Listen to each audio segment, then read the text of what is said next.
It's important to understand how intense and overwhelming those feelings are in order to understand why people with addiction will relapse, even after they can see objectively that their lives would be better off if they didn't use. It's because their brains are screaming out for them to go get the drug and use the drug in order to restore homeostasis. It's not about seeking a pleasure. It's really about trying to no longer be in pain. I think we're going to have a sort of reckoning with this generation of, Gen Xers sort of realizing, wow, like all that time I've spent on social media made me feel bad. There's always hope. Recovery is always possible. We need to never give up on people. I read the word butt plugs and I thought, how did I get here? I'm not interested in butt plugs. Like, what happened?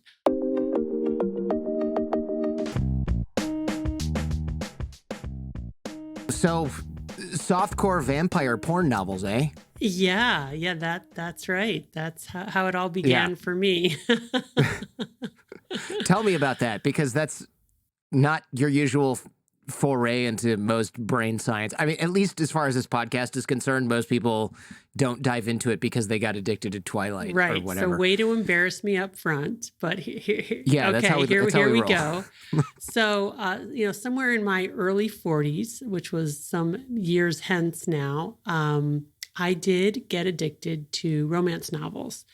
And it started with the Twilight Saga, which, for those not in the know, is a vampire romance series written for teenagers. And I certainly wasn't a teenager, but for whatever reason, that was the thing that all the moms at the local elementary school were reading. And I thought, what the heck? Because I've always been a reader. I've always enjoyed fiction and nonfiction throughout my life. But there was something about that book that was just incredibly reinforcing. It was sort of transportative for me, this kind of incredible escape. Not that I had a whole lot to escape from, which I really think it's important to emphasize. I have a wonderful husband, great kids, meaningful work. I'm privileged in many ways. So there wasn't like, my life was not in any way particularly hard. But for whatever reason, that novel just was just a wonderful experience. So I read the whole series and I read it again and I read it again. And I went from there to other vampire romance novels, of which turns out there are a lot. And then I read werewolf romance novels and witches romance novels and, you name it. There's a whole universe out there. But all of it was still like reasonably manageable until I got a Kindle. And then I became a real chain reader. Like as soon as I finished one, I was reading another. I was staying up later and later at night. I developed what we call in the addiction business tolerance, which means that I needed more potent forms and more of my drug over time to get the same effect. So I progressed from, relatively tame romance novels to really kind of socially sanctioned pornography for women, very graphic kinds of novels. I got to a point where I would just like rush through the first 2/3 because it turns out if you open any romance novel to about 2/3 of the way through, you will get right to the point. And that's very familiar for most men. I think we're like, oh, I can relate to that. Exactly. All right. And then eventually I was like, downloading really terrible romance novels from Amazon because they were free. I would like rush to the climax and then I wouldn't even finish the books. I would be already on to the next one. And, the long and the short of it is, as much as it is possible to get addicted to romance novels, I really did develop a kind of a minor addiction, despite the fact that I am an addiction expert. I didn't really see it as it was happening. It took a specific event for me to go, oh, wow, I think I might have a problem here. Because if you're addicted to heroin and you get kicked out of your home and your friends leave you and you wake up in a park one day and you're like, I've been here for 2 weeks, there's something wrong. What is that rock bottom event when you're like, my Kindle has run out of memory? I mean, like, what's that event for romance novels? Right. So for me, it was a couple of things. First of all, it was finding myself up at 3 a.m. on a weeknight reading 50 Shades of Grey, which is like sadomasochistic porn, basically, and being like, what am I doing? It was a particular scene up with butt plugs, and I read the word butt plugs, and I thought, how did I get here? I'm not interested in butt plugs. Like, what happened?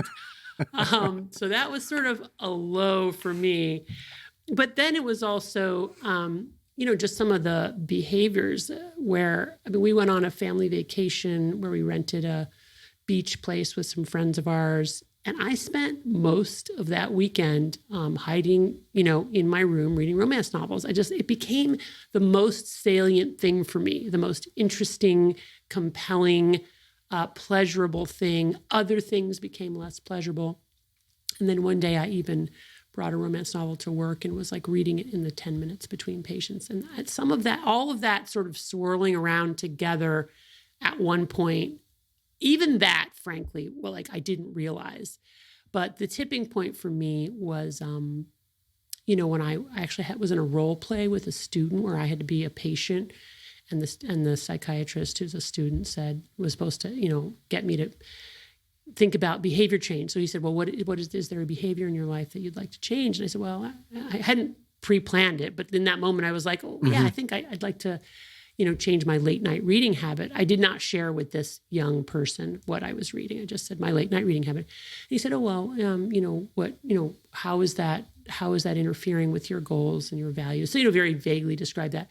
But the point is that it wasn't until I said it out loud to him that I realized, oh, wow, this really is a problem.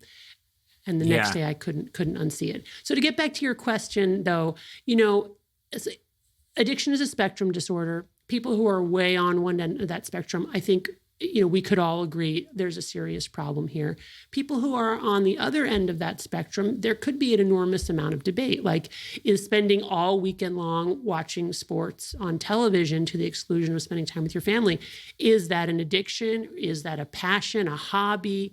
I think people would probably maybe land differently talking about those types of less obvious addictions, especially when it's kind of a socially sanctioned behavior.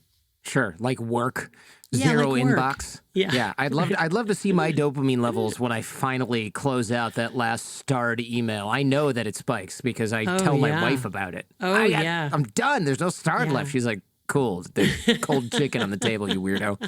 Yeah. I know that it happens. Yeah.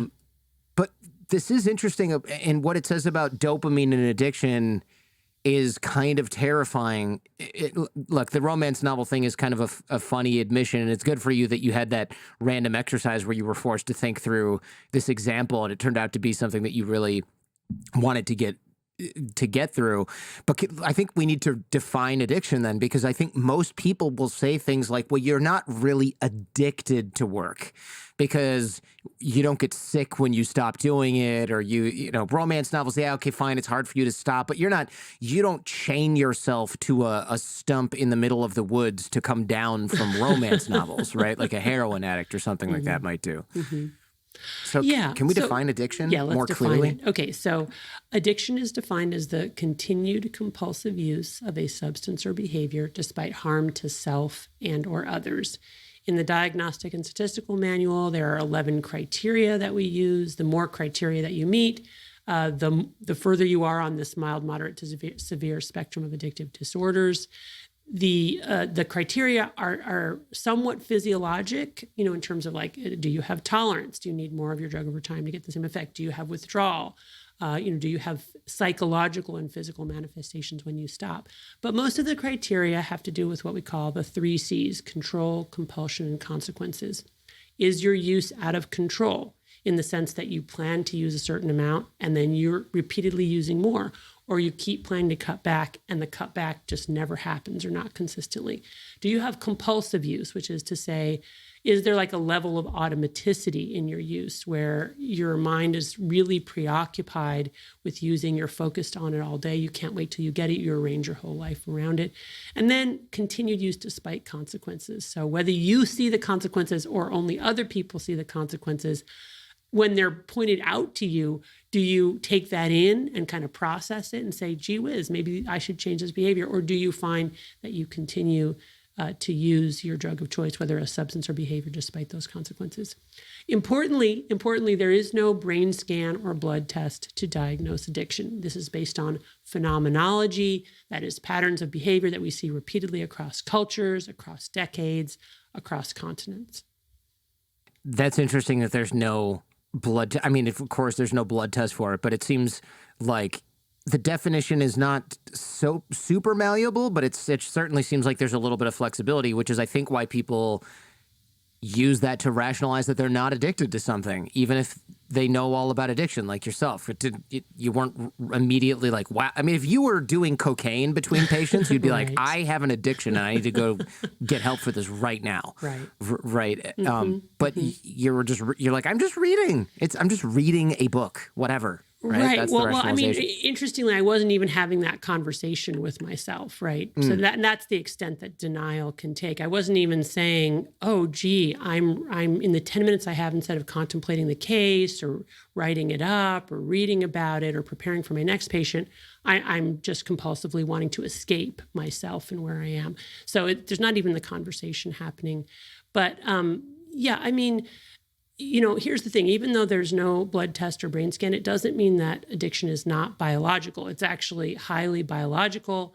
And the more we expose ourselves to addictive substances and behaviors, the more we change our brain. And there's an explosion in neuroscience that tells us exactly, what is going on there. Not exactly, but, there's a lot of information about what's happening in the brain as we become addicted. But it's not the kind of information that you can sort of use diagnostically. We hear a lot about opiates, and now the conversation, at least online, maybe only on Reddit, I don't know, is there's a lot of conversation about men and using online porn, because I think a lot of guys have finally come to the conclusion that after our brains, guys my age especially, I'm 43, we've had really good internet for, I don't know, 25 years now? Right. So a lot of guys my age are like, uh-oh, that wasn't good for me, going to college and having super fast bandwidth. And now I think a lot of younger guys are starting to get the message too, where they're like, wait a minute, I wasn't really good with the opposite sex in high school and I didn't have to worry about it. And now I'm a grown-ass man working at General Motors, and I'm still just like, I'm not doing anything about that because I can just go home and use my phone or whatever. And I think that we're starting to see this as a real risk factor, not as severe as dying from an opiate addiction, but it's definitely something where people are expanding the idea of what they might label an addiction. Yeah, thanks for highlighting that, because, any and every addiction is a source of suffering in our lives. But I do think that the shame associated with sex and pornography addiction is almost more than with other addictions, because of the social and cultural climate right now, especially for men. And I can tell you that the smartphone essentially came out in 2001, and it was almost exactly at that time that we started seeing more and more men coming into the clinic with sex, pornography, and compulsive masturbation addictions. And when I talk about addictions, I'm talking about massively out of control use with incredibly severe consequences and harm to these individuals, destructions of their marriage, loss of job, depression, anxiety, suicidal thinking, attempted suicide, completely consequential and directly relatable to their compulsive use of pornography, masturbation, or whatever, their particular sex-related addiction is. And without fail, what the men described was that they used pornography recreationally, in the 80s and 90s, and it was manageable. But once the internet was invented, and especially then this portable digital devices known as the smartphones, it became unmanageable, which really speaks to one of the big risk factors for addiction that we often don't talk about, which is simple access to our drug of choice. If you have more access, you're going to use more, and you're going to change your brain more, and you're more likely to get addicted. So super important that people recognize that these moving images are drugs. They light up the same part of the reward pathway as drugs and alcohol. The phenomenology of addiction is identical to addiction to drugs and alcohol. People start out using for one of two reasons: to have fun or to solve a problem. If it works, they return to it with repeated use. They develop tolerance, needing more potent forms and more of the drug over time to get the same effect. With sex addiction, the way that manifests is they start out with vanilla toast pornography, then it's more deviant pornography, then it's actually chat rooms and movie cams, and then it's actually meeting up and hookups and more risky behavior, because the vanilla toast pornography they started out using doesn't work anymore because now their brains are changed. And this is what happens with addiction. Incredible shame and guilt.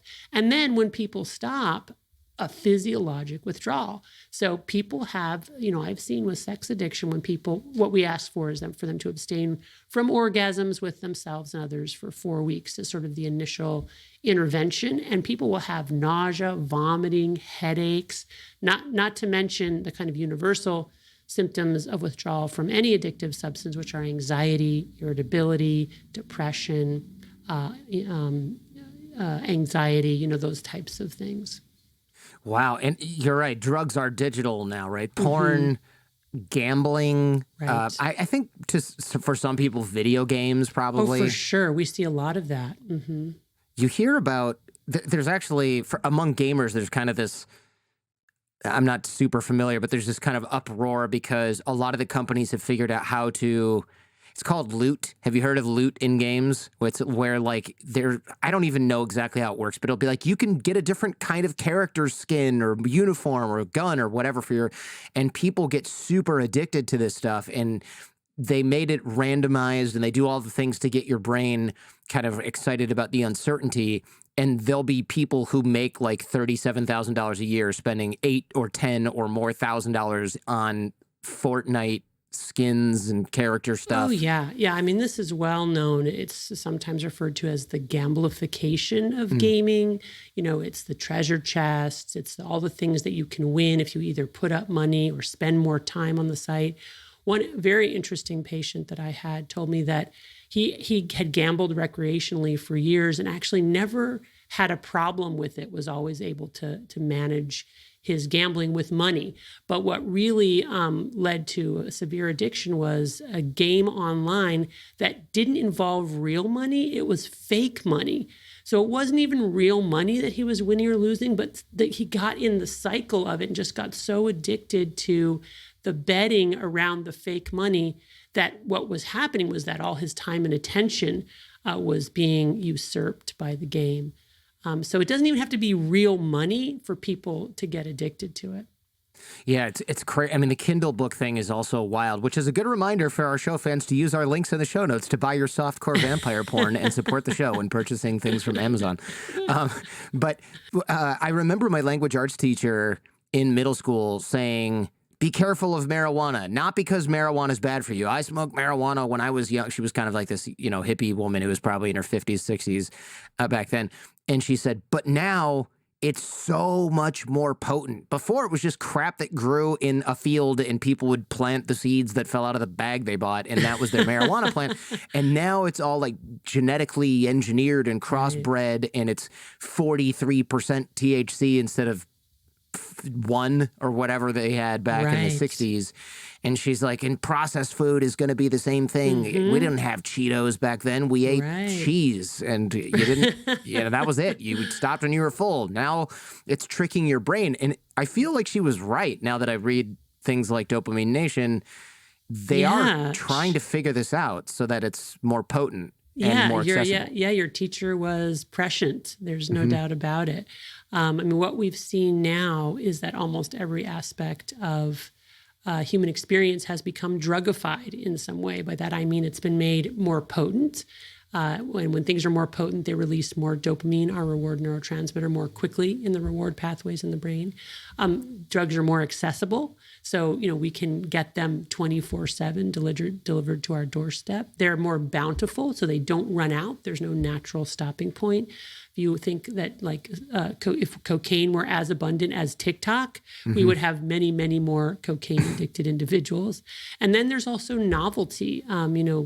one of the ways to overcome potency with drugs, to overcome tolerance with drugs, is to make them more potent by combining two drugs together. So, for example, combining an opioid with a benzodiazepine increases the potency of the high of the opioid. The same thing happens with digital drugs, right? You've got a game and now you gamblify it, right? Or you've got, a YouTube video or a YouTube show with singing, which is, of course, reinforcing for people who like music. And now you gamify it. You make it a competition. That's happening all the time. You make it more potent by making it shorter duration. So the TikTok videos, the reason that they're so difficult to stop watching once you start is because they're so short and so potent that they cause a really huge surge, most likely, of dopamine, followed by dopamine free fall right afterwards. And it's that plunge in dopamine below baseline firing levels that then creates the craving to want to do it again and again and again. So, you've got potency, access, quantity, and novelty. And you can apply that to almost everything that humans in wealthy nations do, whether it's the food we eat, or the games we play, or the books we read, or the exercise that we do, or what have you. It's scary for somebody who creates long-form content, right? Because everyone's like, you need to be creating short-form stuff. But then you find yourself creating for this weird algorithm, and it's all kind of meaningless. How much am I really going to fit into? Is it 90 seconds? I don't have the app because I don't want to be spied on by China. Although I'd rather be spied on by Mark Zuckerberg, or whoever. But it's I don't have it because I don't like that kind of content. But it's really hard as a creator to get around it, because people will say, YouTube Shorts, TikTok Shorts, Instagram Reels, and it is incredibly popular, but it's a little scary because I've tested it. It doesn't lead to people coming to the long form content because they don't want that anymore. Yeah. It's it's interesting. I think you're getting a very different experience with short form versus long form content. I think with short form content, you're getting the dopamine hit, and that's what people are looking for. But with long form content, I think people will stick around for that, because that's where you kind of settle into a softer brain rhythm that is like more receptive, potentially, to learning, and having kind of a shared slower experience. I don't know. I'm optimistic about long form. I think people will realize that in the long run, it's probably better. Well, yeah, so far so good, right? This show is growing and podcasting is growing, and I think part of the reason is because people go, oh, I'm not sure what I'm getting from watching 500 TikTok videos per day. Maybe I want a deeper dive into something that's interesting. And then they stick around for years at a time. Yeah, that's with great. one yutz like me talking to a bunch of brilliant people like you. And that seems to work, which is kind of a miracle given what you've just told me about dopamine. Yeah, it is. And, getting back to your comment about pornography and a whole generation of men kind of maturing through pornography and then kind of looking back and going, like, what was that?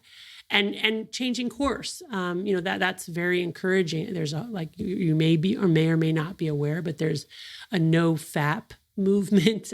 Yes, that's right. so funny to hear somebody else say that out loud. Yeah, that's really no FAP. That's real, and believe it or not, it's international. So and for those of your listeners who know, that means people who are committing to not masturbating. Mostly men committing to not masturbating, not watching pornography. And it's international. So my book is available in Korea. So I've had lots of nice contact with readers in Korea. And this is a big deal in South Korea too. Like a whole generation of men kind of going, you know what, I'm not going to auto-stimulate anymore, and I feel better for it. So it's kind of exciting, how people are starting to talk about this and make some efforts to kind of correct. What have you noticed in your practice? You mentioned in the book, humanity, or at least the United States maybe, is on this quest to live in a pain-free world. What have you noticed about that? Because it seems to be the reason for us diving into a lot of these issues headfirst. Antidepressants, the massive, I guess, overprescription of those. Mm-hmm. I'm not even sure if are they overprescribed. It sure sounds like they are, given the numbers that you mentioned in the book. And if you have those numbers handy, That would be interesting. Do you, by any I chance? don't have them handy. I'd have to go get a copy of the book and crack them open. Okay, I wrote down one, but it sounds great. like fully 1 in 5 people, Yes. including maybe children, were taking stimulants and or antidepressants, which is honestly freaking unbelievable. And I think it's something we're going to look back on in a few decades with utter shock and total shame, because the amount of people on pills to modify their brains today, it'll be like, we'll think of that like we think of the lobotomy now. Right. People just won't believe that we did this to ourselves. Yeah, I think so. I think that statistic is 1 in 5 adults take some type of psychotropic, and 1 in 10 children, which I find especially scary, takes some kind of psychotropic or intentionally, mind or mood altering substance, either an antidepressant or an anxiolytic or a stimulant or something like that. So that's really, it's scary. I mean, look, I was educated in the 90s. That's the decade of the brain. That was the decade where psychopharmacology was going to come to the rescue of mental health, and there was going to be a pill for everything that ailed us. And there was so much excitement and so much promise. And, here we are 25 years later, and there's this realization that, gee whiz, the drugs aren't working as well as we'd hoped. In fact, rates of depression, anxiety are going up despite destigmatizing mental illness and creating more access to these psychotropic drugs. So, that's one big clue that we're getting something fundamentally wrong. And then I think the other conversation that we're having and that we needed to have is that there's, probably no free lunch, and that these drugs have potential marked downsides that we've been ignoring. Some of them life-threatening and some of them more subtle, but important. Like, if I'm on an antidepressant, it's true, I'm not as depressed, but I also don't feel very much. My mom just died and I couldn't even, cry at her funeral, for example. Patients will say to me things like that. So it's like, well, what are we really, what's going on there? Plus, you've got the sociodemographic data that suggests that we prescribe a lot more psychotropics to poor people. And minorities and people who are disenfranchised, the unemployed, which really does, suggest some kind of Orwellian phenomenon where we're actually using the medications to sort of pacify large segments of society who have really good reason to be unhappy with their circumstances. Yeah, I do want to caveat that it's not that there's no place for these medications. I want to be clear about that. I don't want people to be like, Jordan and Anna Lembke are shaming me because I'm on SSRIs or whatever. But it seems clear that they're overprescribed in some way. So thank you for that. I mean, I'm a psychiatrist. I make my living essentially prescribing medications. They're absolutely life-saving in some instances. So it's not at all to say that we want to throw the baby out with the bathwater. These are useful tools. I'm very grateful for them. But it's just that we probably prescribe them too often at too high doses for too long. And polypharmacy is a known serious problem in the field where you've got somebody who's not really doing well, not responding. Instead of taking the medicine away, we just pile on more and more, and then you don't know what's working. So, again, it's not to condemn the whole field that I'm an active part of. It's just to sort of get people thinking about some of these other aspects. I've never heard of that. Polypharmacy? Is that just when you're on multiple medications? Yeah, so we see, many people who are on 10, 15, 20 different psychotropic medications. What? That's ridiculous. Oh, it's very common. These are often severely mentally ill people.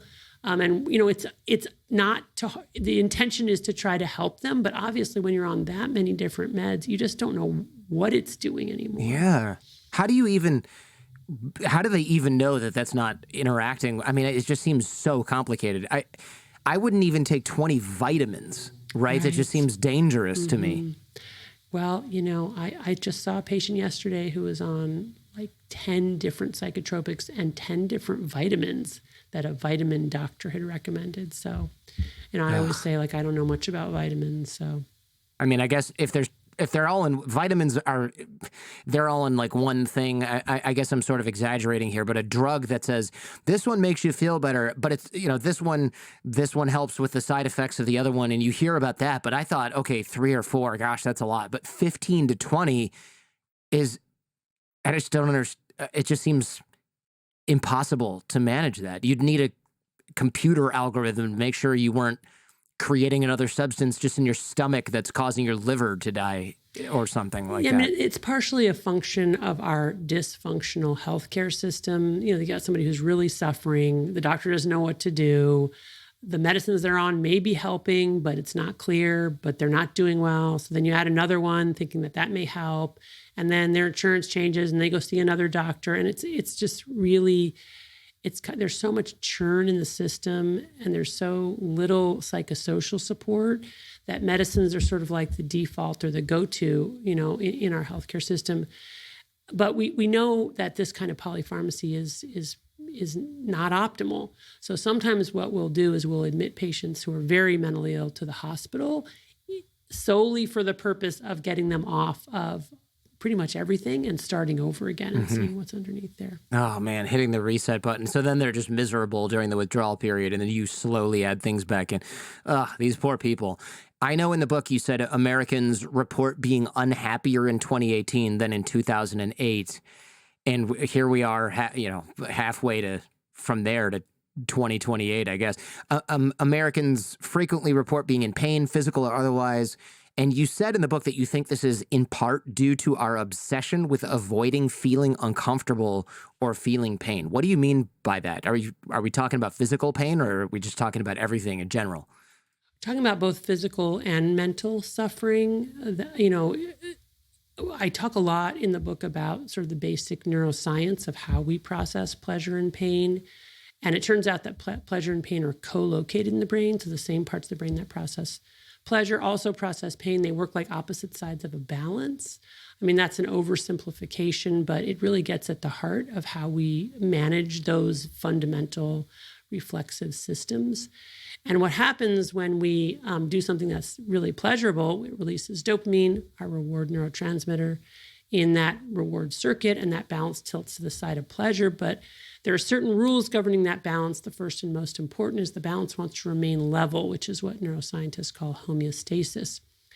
And in order to level the balance, what it does is first tilt an equal and opposite amount to the side of pain. So that's the opponent process mechanism, the come down, the craving, the after effect, the hangover.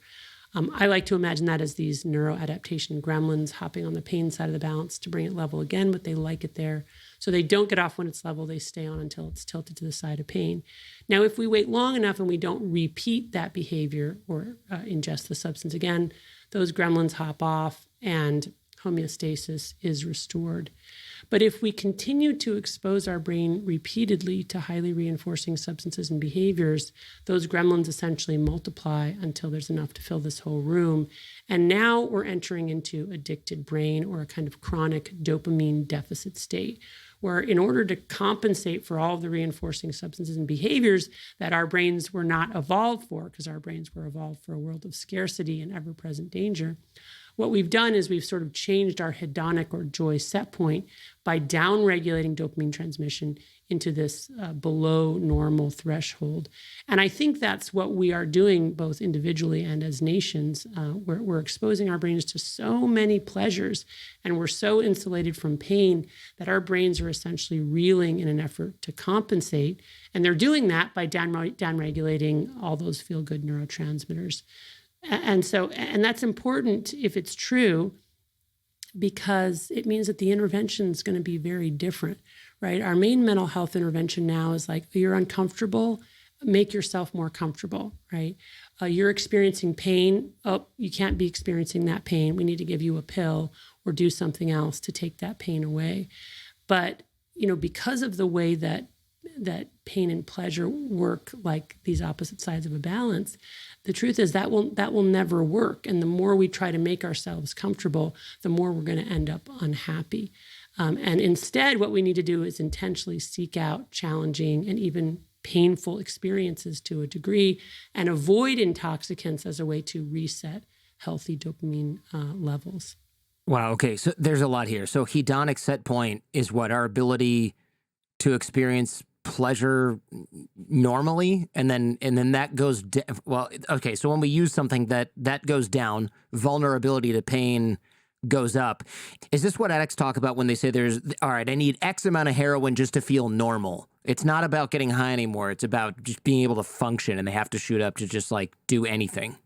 Right, exactly. So once you accumulate all those gremlins on the pain side of the balance and you're in that chronic dopamine deficit state, you've changed your hedonic set point.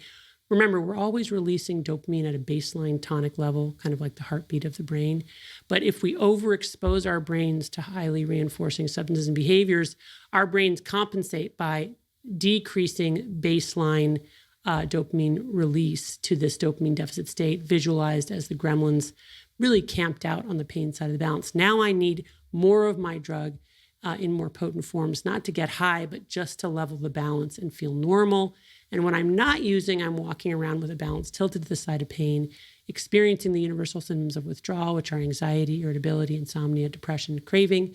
And really all of my energy is taken up with just thinking about getting my drug so I can restore homeostasis, because the drive to restore homeostasis is one of the most powerful physiologic rules governing all living organisms. Gosh, yeah, it's called what is the absence of pleasure is what anhedonia, something Right. like that. It just Right. sounds absolutely miserable. Yeah. Where you're stuck chasing. It's not just chasing the dragon, right? Where your tolerance is built up, and you're like, oh, I want that really high high. That's long gone. Now it's Right. just you want to wake up without a slamming headache and feeling sick and unable to focus. It just sounds like one of the worst ways to exist.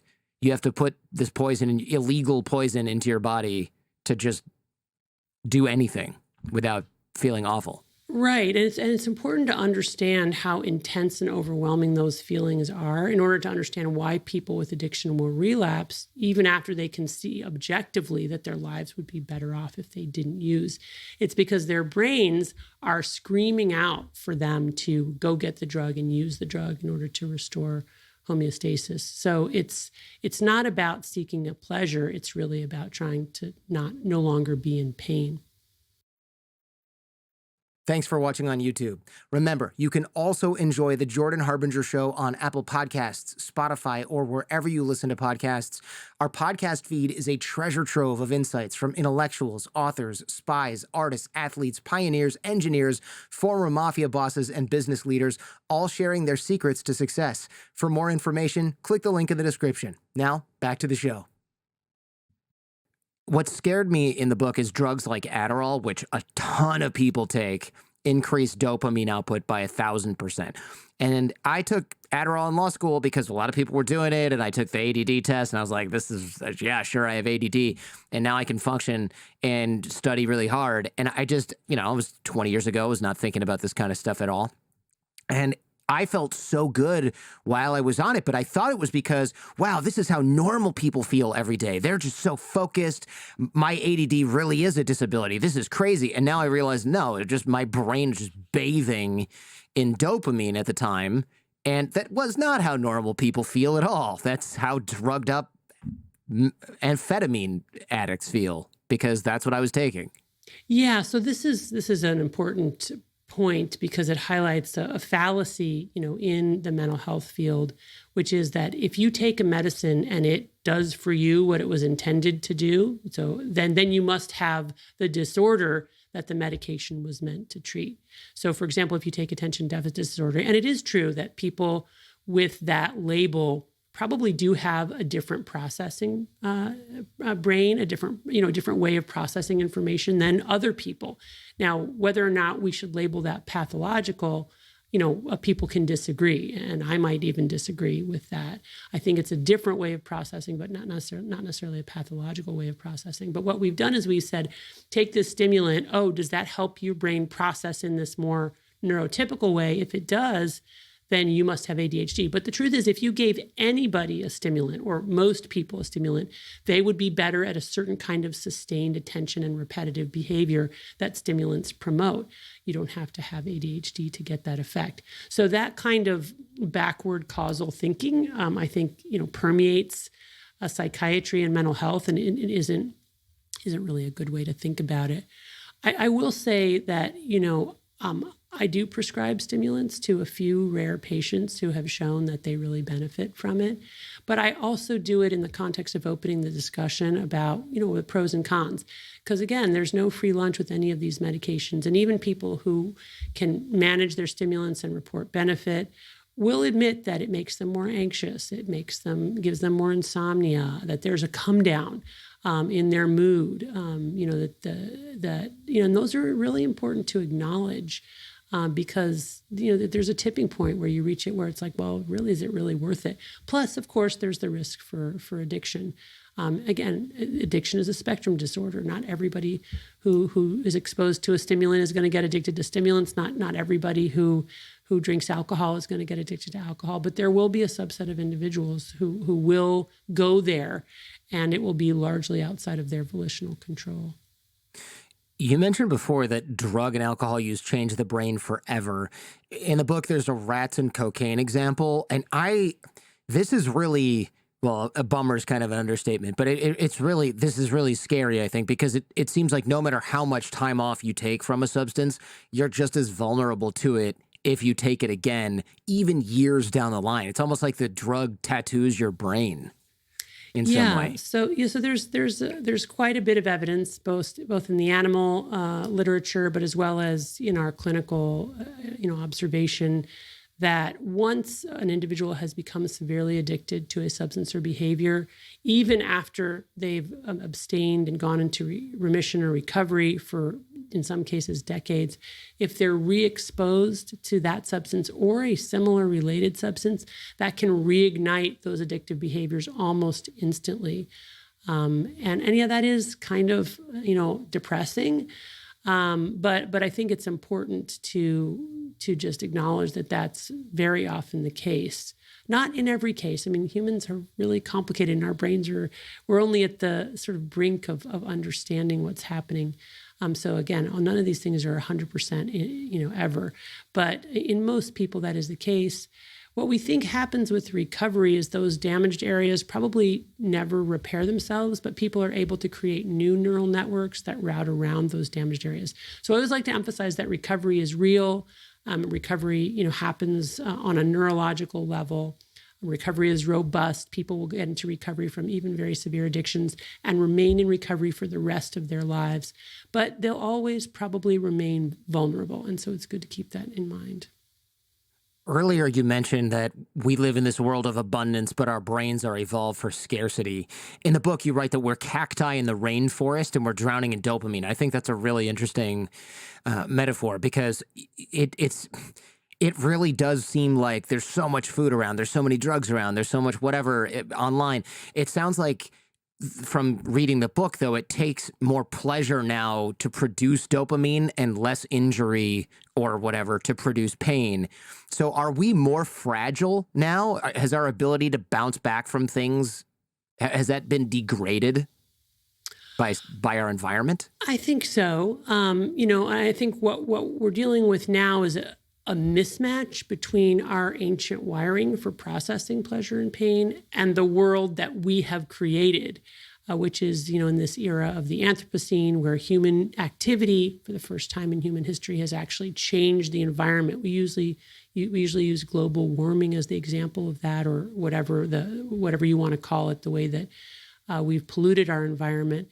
But this phenomenon of the drugification of everyday life is also a real thing that is impacting our lived experience because we are so insulated from pain in our everyday lives. Most of us don't even really move our bodies very much at all, or many of us, and we're also have more access than ever to reinforcing substances and behaviors, importantly, even among the poorest of the poor.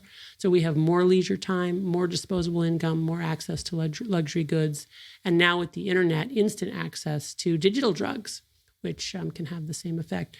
And the result is that I believe that is a major contributor to the growing rates of unhappiness, growing rates of anxiety, depression, the mental health crisis that we're seeing among our youth. It's because there's too much pleasure and too little of the right kinds of pain for our brains to be able to stay in a healthy balance.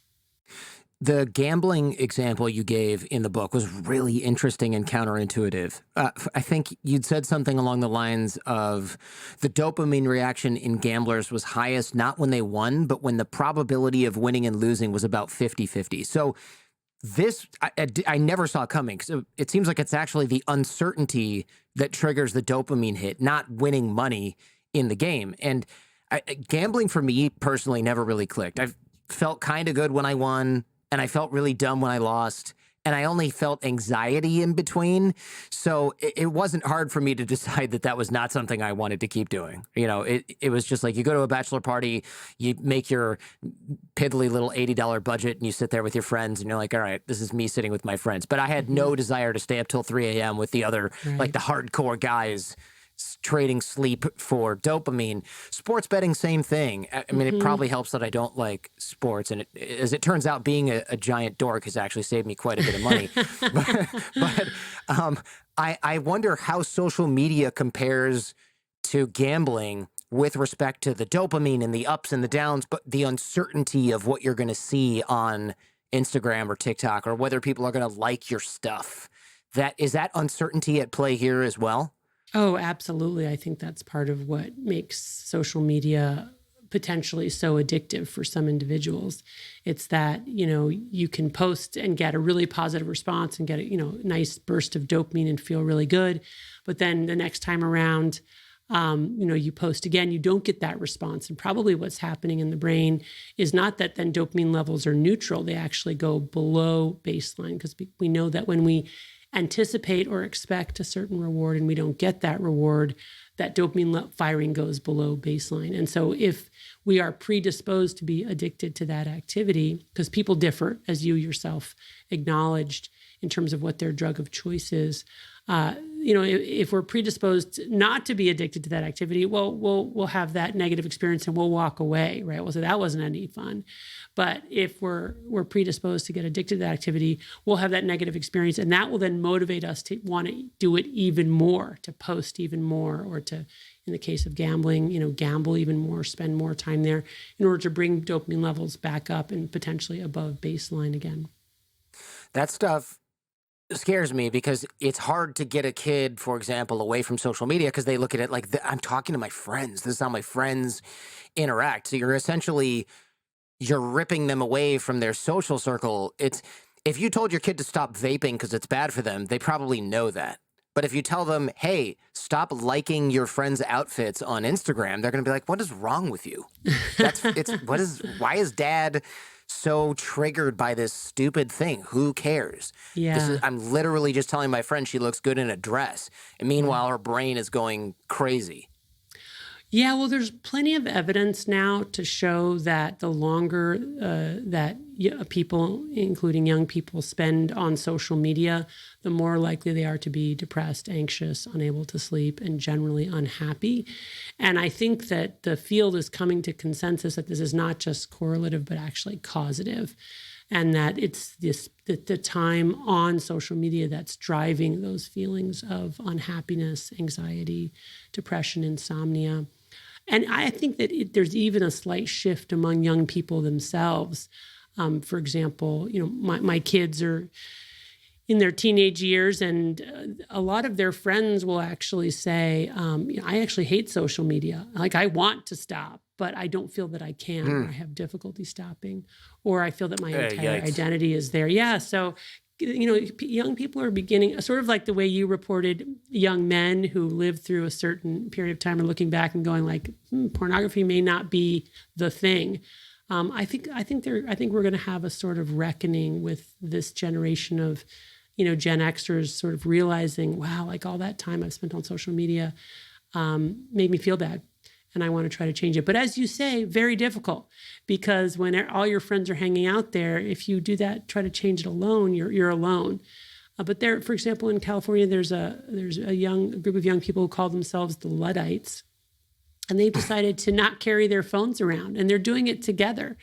So I think that's great. That gives me a lot of hope that we're going to collectively, move toward a healthier relationship with the technology. Yeah, I suppose there will be and are ways to limit these things. I've been thinking about this a lot because I have two young kids. One is 4, one is not even 2. And I'm like, we have to be able to find them and get a hold of them, but I don't want them to be sitting on a web browser or apps. And the sort of interim solution that I won't have to apply for another decade, but the interim solution now, I would imagine, for people who are listening and they're freaking out about their own kids, is get them an Apple Watch that has the cellular in it so they don't need their phone to use it, because you can't browse on that thing, but you can get texts, you can make a call, you can receive a call, but you can't like anything. I mean, maybe you can, but it's such a pain in the ass, right? You've got this little crown. It's like, you're just not going to do it. Right. But you can have all the functions, and for parents, you can still track your kid and find out where they are and reach them at any time without them, I don't know, getting accosted by a predator generally on some online forum or through DMs. Yeah, right. Yeah, so I think that's right. There's these interim solutions, right? You can get your kid a dumb phone, just a flip phone, right? That just does text and phone calls. There are even these things called light phones that even have rideshare and some other features, but don't allow access to the internet for anything else. They have maps, rideshare, texting, phone. I also think that we have to push back a little bit on this idea that we as parents have to know exactly where our kids are all the time, and the way that we kind of track them. Obviously, for a small child. Yeah, for small kids, definitely. But yeah, you're right. For a teenager, maybe we don't need to be like, I know where you are. Right. Or even the teenagers going off to college now and their parents still, I don't know. Weird. That's weird.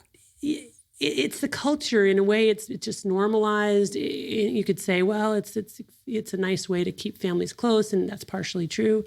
But I think that there's a real danger there that your kid just doesn't get the kind of autonomy that they need in order to be independent in the world. So these are all interesting.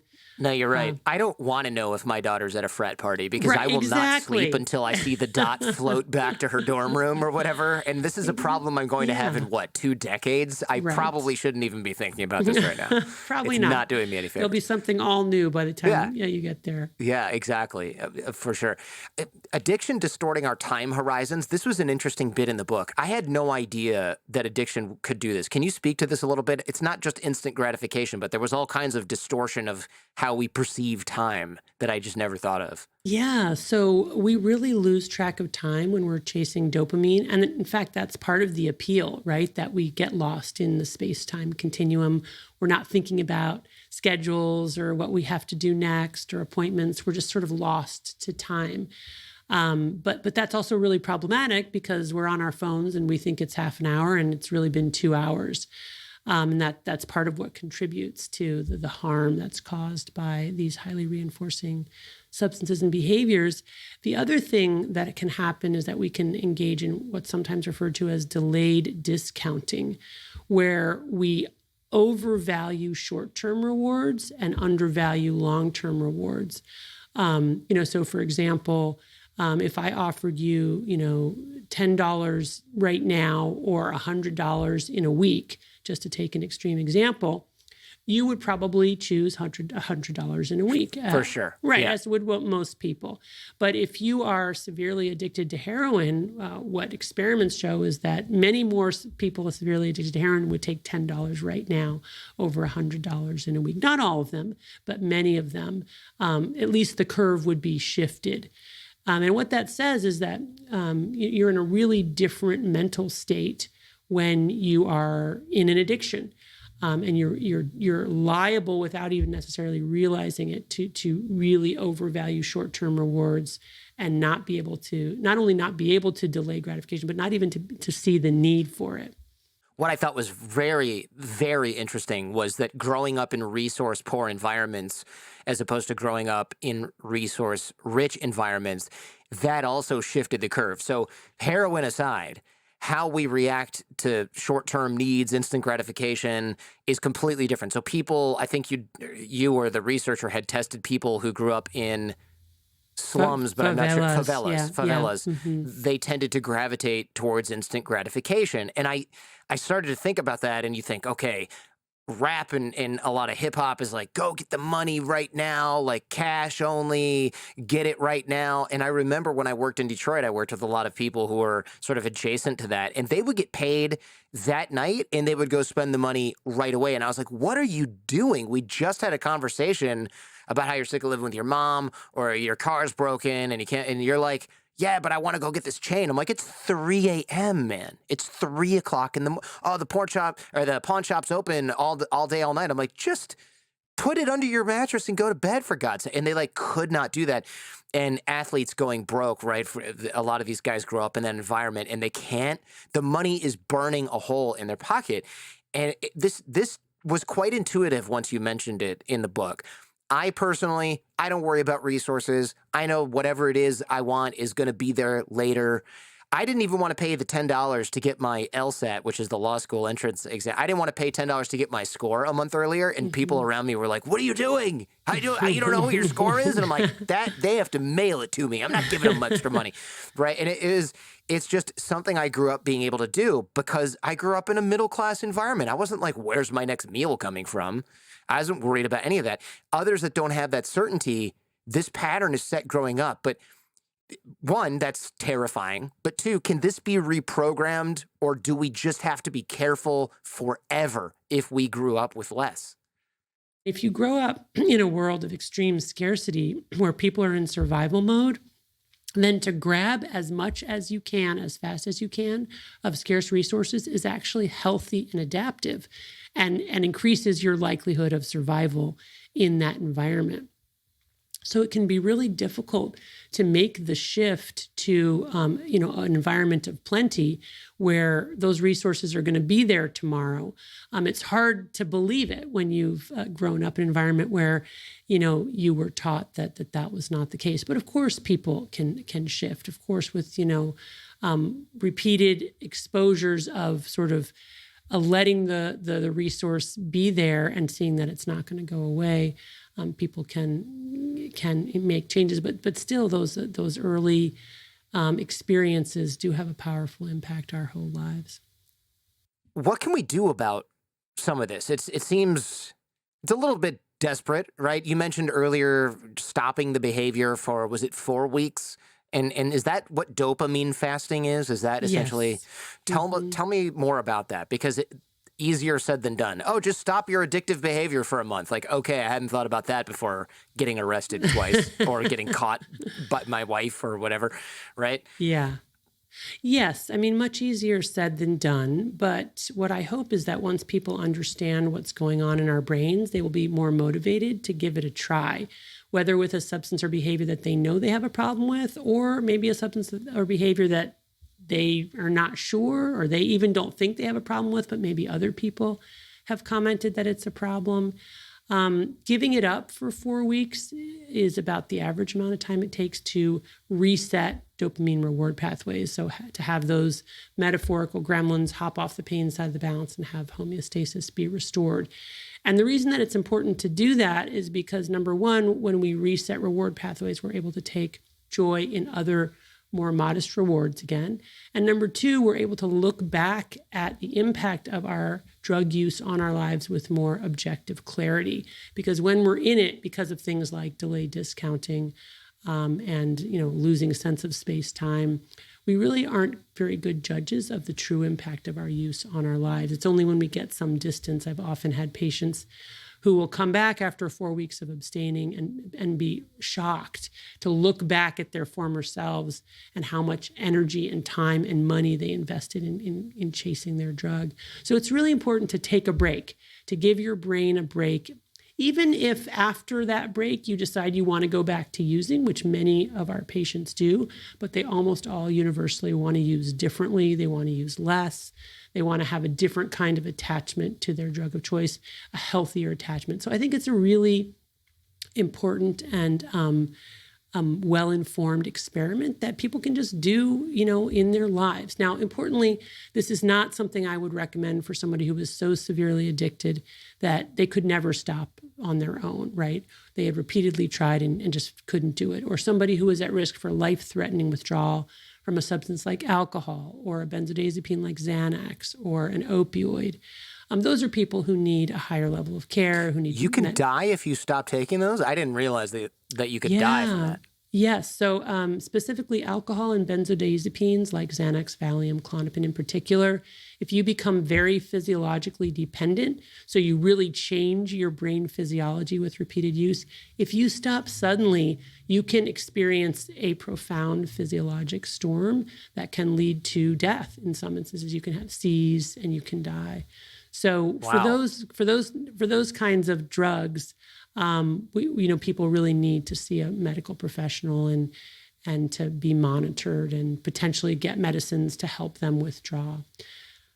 Wow, I had no idea that could happen. Is that just you? Well, that's a different conversation. That's really incredible.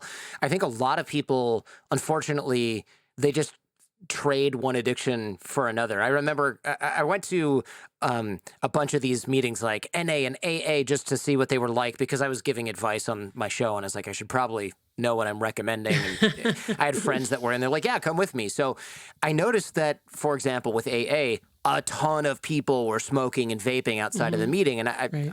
I'm not trying to be judgy here, but it really seemed like a lot of the people had went from either smoking and drinking or just drinking, and now they're just smoking a lot or vaping a lot. And I wondered how many people just traded one addiction for another one. Well, this concept of cross addiction is really important because people with addiction who give up one drug are very vulnerable to increased use of another drug or even take on a new drug, or switch to a behavior and engage in that behavior in an addictive way. So we always talk about the risk of cross addiction. But I do want to emphasize that, in our work with patients, when we talk about dopamine fasting, we're not asking patients to necessarily give up every single drug or vice, quote unquote, vice that they have. We're really asking them to identify that substance or that behavior that is causing problems in their lives, and to really focus on that one. If their use of alcohol is, for example, linked to their use of cigarettes, like, every time they smoke a cigarette, they want to drink, but otherwise they don't want to drink, then we might say, well, geez, maybe you should give up the cigarettes and the alcohol at the same time.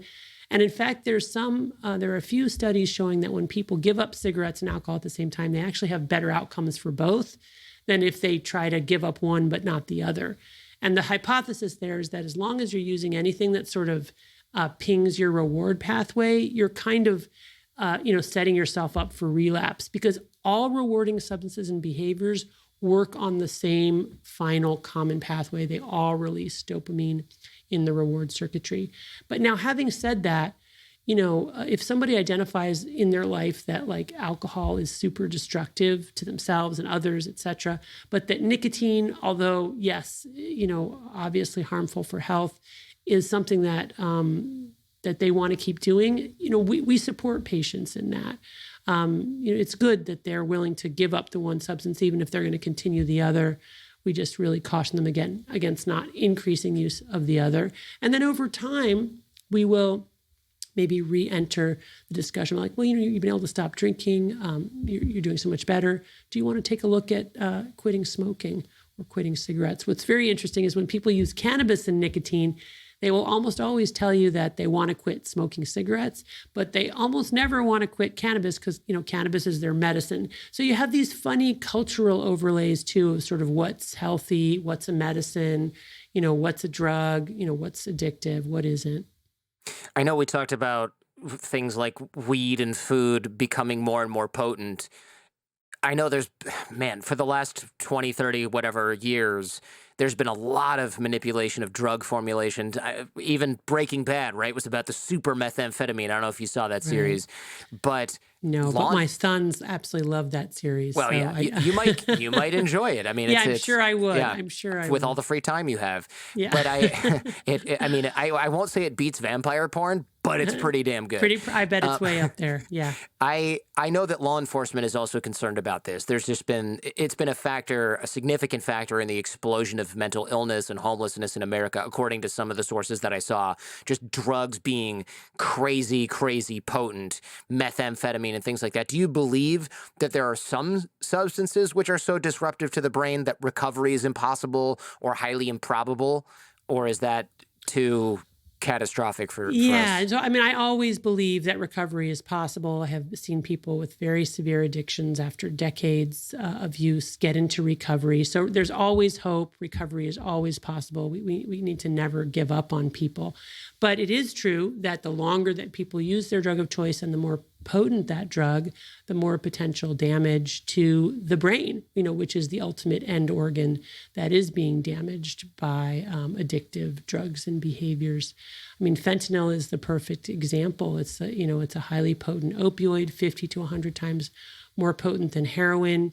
It's available cheaply on the streets of every major city. It's also very lethal because it slows down heart rate, slows down breathing. People fall asleep and don't wake up again. People aren't using it for that reason. They're using it for its, psychotropic effects or euphorogenic effects, but they accidentally overdose. So, obviously these really potent drugs, which by the way are, a result of our scientific revolution, right? It's the dark side of technology and innovation that's allowed us to manufacture drugs that are this incredibly potent. I worry about, this is totally off topic, but I worry about like the brain machine interfaces that we're going to have in a few decades, and where you'll be able to get feelings from those things. That's just going to be you're going to have a whole sub practice, if you're still practicing by then, of people who can't stop, I don't know, shocking their dopamine centers. I mean, that's just going to be Well, I mean, I think we're crazy. already there. I think we're already there. I mean, our digital devices essentially are, autostimulators, autoerotic stimulators. That's fair.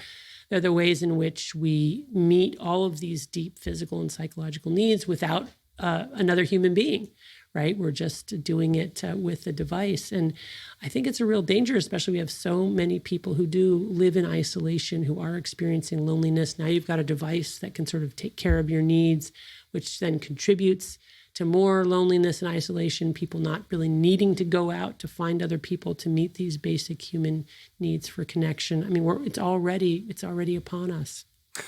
I read Michael Pollan's How to Change Your Mind a few years ago. He was on the show's episode 81, by the way. And I was left with the impression that psychedelics are largely the cure for a lot of this stuff, or could be. What do you think of substances like LSD, ketamine, I forget what else, MDMA, being the future of psychiatry to treat things like hardcore trauma and, I don't know, neurosis? Asking for a friend, of course. Right. Yeah. So, I mean, I think it's really unfortunate that the hype about these drugs has so outstripped the evidence. The evidence is really preliminary. It's also in the context of an augmentation strategy for psychotherapy. So when people talk about, the evidence that's out there, it's really studies in which the medium for healing is psychotherapy, talking to somebody and then using the psychedelics to strengthen that therapeutic alliance or augment that connection or the work that's done there, which, by the way, I fundamentally oppose, because it seems to me that one of our major missions is to help people create alliances with other people without using drugs, right? We've got lots of patients who that's the only way they know how to connect with other people. And it's really sad to me if you're saying, well, now you're going to use now you need a drug to have a connection with your therapist. Having said that, I can imagine scenarios in which there may be utility, like at the very end of life, where people don't have the time that you might need to make that kind of connection. But what's very sad is that, of course, this idea of using psychedelics in a therapeutic context has become individuals using it with their friends or by themselves at home, not in the context of medical treatment, to have some kind of spiritual awakening. And I think that's really, people should be very, very skeptical. These drugs are addictive. Anything that changes the way you feel has the potential to be addictive. We're seeing more and more people getting addicted to psychedelics, showing up in emergency rooms, dying from psychedelics. I mean, people really underestimate the harms and the potential harms, and really overestimate the benefits and the utility So I just, proceed with caution. I would also say if you look at like sort of the spirituality measures, the questions that they ask people, to sort of measure spiritual awakening look a whole heck of a lot like the questions you would get around what it feels like to be high, right? Did you feel a sense of expansiveness as if you were floating above it all, a deep connection to other people? I mean, that's how people feel when they get high. So, this idea that you could sort of take a shortcut to a spiritual awakening. Yeah. Concerning. You're skeptical from the Yes. sound of it. Mm-hmm. This book really did help me understand how addiction works in a new way, and especially just the dopamine centers in the brain. It's kind of, dopamine's almost buzzwordy these days because you hear about it with respect to everything from Instagram to opiates to Cheetos. And this really does provide a lot of foundation to, I think, the conversation that we're having now, which is interesting because this is not a brand new book. You were just ahead of the curve, I think. But so one, thank you for that. But two, leave us with something positive because, okay, psychedelics. Oh, no, just kidding. And what about this? Well, also highly addictive. Oh, and your brain might never change, but, bye. Yeah. Yeah, right. Well, I mean, I'm very optimistic, actually. I think the one thing about humans is how adaptive we are. And I do think that addiction is the modern plague, but I also believe we'll figure it out. I do think that part of that result will be a new modern form of asceticism, which is to say the intentional seeking out of difficult or painful circumstances and activities as a way to reset reward pathways. And so inviting challenge into our life, encouraging our children to have challenging experiences, not immediately rushing to the rescue to make sure that people get out of pain, but instead acknowledging the utility of pain in our lives and, in fact, the ways in which we're wired for pain. We are meant to strive. If we don't have something to strive for, we're a lot less happy.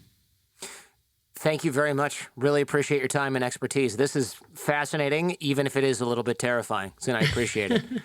Well, you're very welcome. Thanks for having me. Thank you for checking out this entire episode on YouTube. If you want to follow up on this topic, check out our podcast feed or visit us on our website at jordanharbinger.com, where you can learn more about our guest and dive even deeper into what we discussed today. And remember, YouTube is not the only place that you can check out The Jordan Harbinger Show. Any podcast app should have us. Check out the links in the description where you will find access to our shows that don't appear on YouTube, like Skeptical Sunday, where we debunk topics like crystal healing, GMOs, conspiracy theories, homeopathy, tipping, even lawns, to find out if they're backed by science and logic, or if they're just complete nonsense. Spoiler, many of them are complete nonsense. Also, our Feedback Friday shows where we help people escape from cults, get raises at work, and take all manner of questions from you, the audience, all the way down to the bottom of the barrel. And every episode of The Jordan Harbinger Show has something useful you can take away and apply in your own life and help you navigate what I know can often seem like the overwhelming and paralyzing challenges of modern life. Life can be hard, yes, but we are here to help. And if you appreciate how we help, remember to like, comment, and subscribe.